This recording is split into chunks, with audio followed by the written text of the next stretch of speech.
We just had a very pleasant surprise. Bandai Namco and Byking are making the first Jujutsu Kaisen console game. It's called Curse Clash, and it's an arena fighter that seems to have a 2v2 focus. And so far, we've seen 4 playable characters with a hint for another 4. But how many characters will this game have, and who are they? That's what we're here to find out today. Looking at Byking's previous arena fighters, My Hero One's Justice had 24 characters, but it launched with way less. I believe it launched with 20 characters only, and that would be my estimate for this game if it wasn't for the European website. If you look closely, it says that the game will have more than 15 characters. Now, 20 characters is definitely more than 15, but releasing a game with 20 characters and saying that it has more than 15, that's kind of weird. So I'm definitely expecting the number of characters in this roster to be between 16 and 19. Since the game has a 2v2 focus, I'm gonna say the roster has an even number, which leaves us with only 2 options. So for this, I am just gonna flip a coin.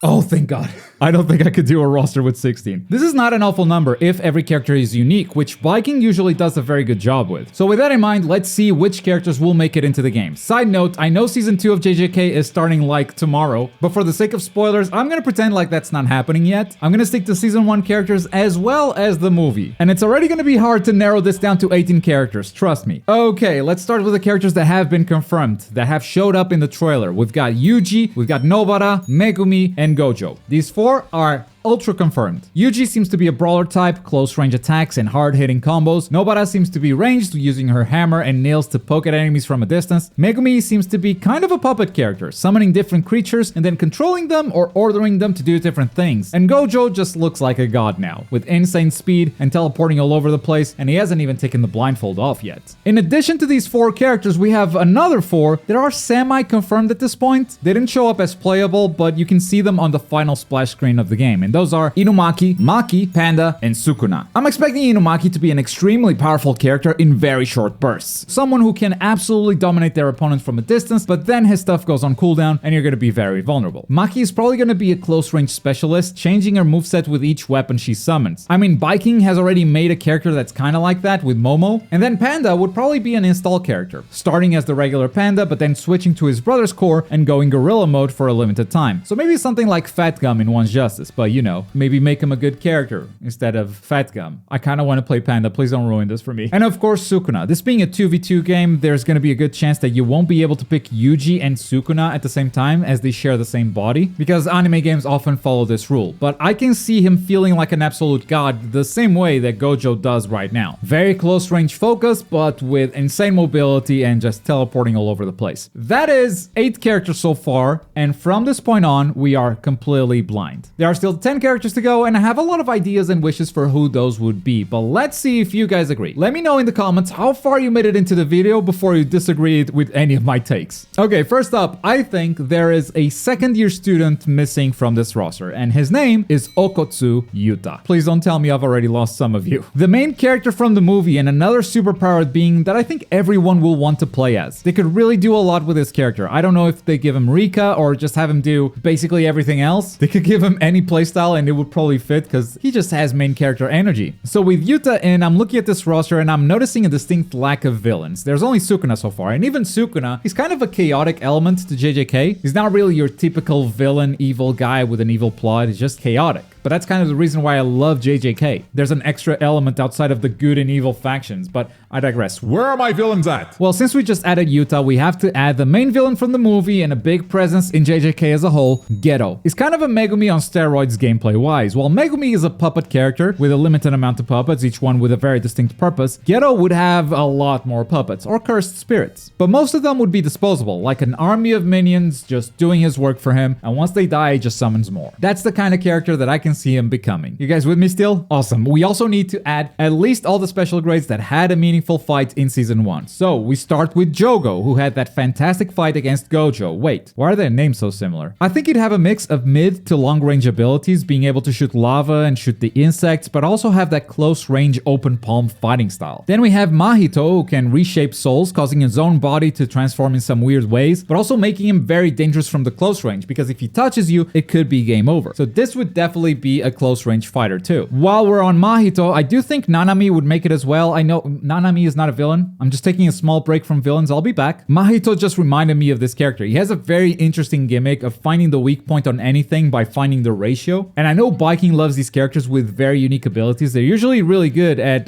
building something special with them. But back to the villains. Finally, we have to add Hanami from that epic fight with Yuji and Todo. Hanami has very big attacks with a nature theme, being able to summon trees and vines at will. But Hanami is not really a long-range fighter. I mean, Hanami can shoot some buds that suck your cursed energy, sure. But in general, Hanami's trying to get in and punch you. So I think Hanami is definitely going to be more of a brawler with some mid-range specials. And we do have one more villain to add, but I know this is the point where I'm going to lose most of you in this video. I want to add a finger bearer. Not even a named character, just a special grade finger bearer. If you're going to have anything that resembles a story mode in this game, then the finger bearer special grade is a must-have. They show up twice in Season 1 in moments that you simply cannot skip to tell the story, and in a way, this would be the equivalent of a Nomu in One's Justice, so I can definitely see a finger bearer making it into the roster. The problem with that is, we only have 3 spots left, and that's really bad news because we still haven't added anyone from the Kyoto school. And I've got a total of 6 good candidates that I definitely want to add, which means half of these are getting cut. Well, Todo is definitely making it, let's not joke around. Out of these 6, he's the only guarantee. He's got to be a brawler, but that curse technique, clapping to switch places with your opponent, that's easily one of the coolest abilities in the entirety of JJK. Plus, this is a 2v2 game, so I guarantee you that day 1, there will be people trying to recreate this one fight. They're gonna hop online with their friend, one of them is gonna be like, I'm Yuji, the other one's gonna be like, I'm Todo, let's see how this game plays. So definitely adding Todo,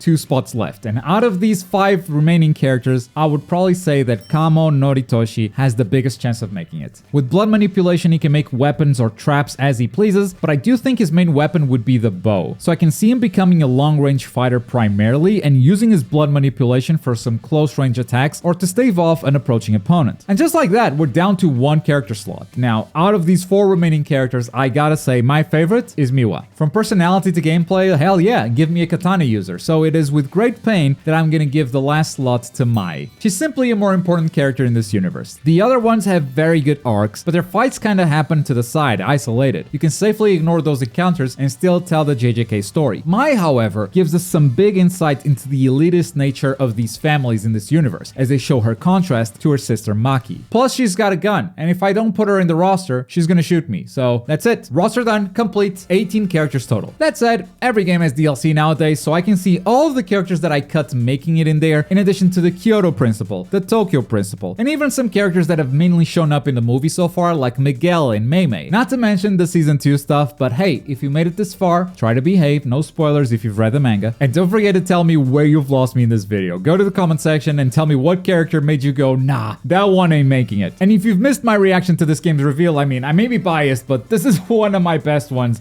in the last few years. I was caught completely off guard. Check it out, and thanks for watching. Bye.